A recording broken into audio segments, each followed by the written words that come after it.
Let's go now to Adam Smith. He represents a Seattle area district. He is the ranking Democrat on the powerful House Armed Services Committee. We appreciate you being here, Ranking Member Smith. I want to ask you first about the authorization question. I was talking to the chairman about the funding, but funding could be made conditional on authorization. Two efforts we had one in the House and one in the Senate to try to rein in the administration on this. They failed. How do you see that playing out? Well, I think it's kind of stuck where it's at. There are not enough votes at this point to stop the war or even require the president to get official congressional approval. That's the vote we took last week in the House and the Senate, was to say the war can't continue until Congress approves it, so it failed. So I think the president's going to be allowed to move forward by Congress. The larger question is the one you were asking my colleague, Mr. Cole. How much is this costing and how are we going to pay for it?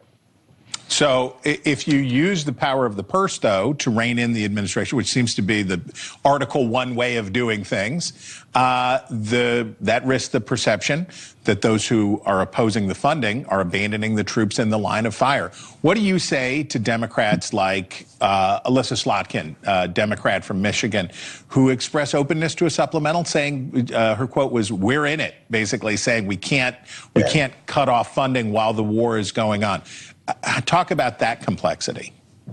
Well, it's very interesting because I've actually Mr. Cole and I have both been in Congress throughout all of this, the Iraq War, Afghanistan, Libya, a lot of different pieces. And there was a consensus, by the way, driven by Donald Trump as much as anybody, that there were a lot of mistakes made in all of that, that basically we were in wars for too long. We relied too much on the military. We saw a problem, whether it was with Gaddafi or Hussein or the Taliban or whoever, and we too quickly went to a military solution that wound up being vastly more costly and lengthy than anybody anticipated and didn't necessarily produce the result that we wanted. So you go back through that. Why did we wind up doing that for so long? And there's a lot of arguments, including the one you just made. Well, gosh, we're at war. You can't cut off funding because the troops need it. Then there was the Afghanistan problem, which was sort of the in for a penny, in for a pound thing. Mm-hmm. We started the war. We need to stick it out and fix it.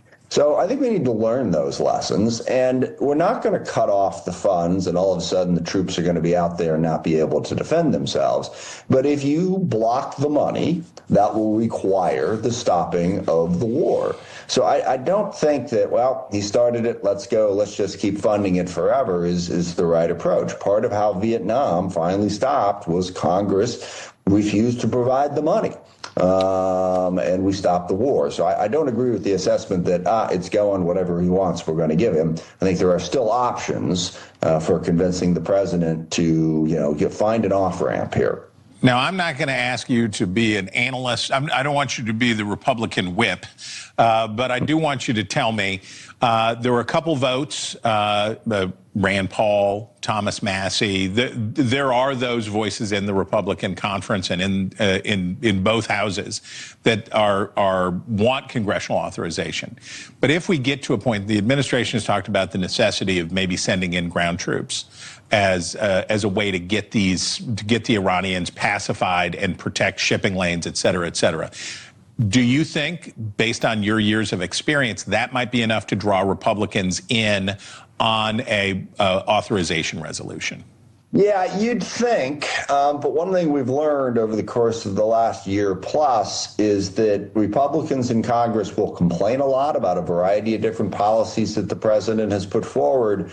But thus far, they'll rubber stamp whatever he asks for. So I would hope that if we crept towards putting in ground troops, that would change that, but it's not where I'd put my money. I'd bet that President Trump would be able to talk them into doing that. That, by the way, is another example of why engaging in regime change operations is so problematic. It never goes as easily as you thought, and then it's like, okay, do we escalate in order to accomplish the goal? And I am more worried today than I was even 2-3 days ago that President Trump might do just that with ground troops in order to make sure that he gets the outcome that he thinks he wants. We're going to get back to Chairman Cole because we've got the series of tubes lined to back up. But before we let you go, I want you to tell me what you've heard or what you know about the possibility of the Russian intelligence cooperating with the Iranians and helping them target U.S. assets.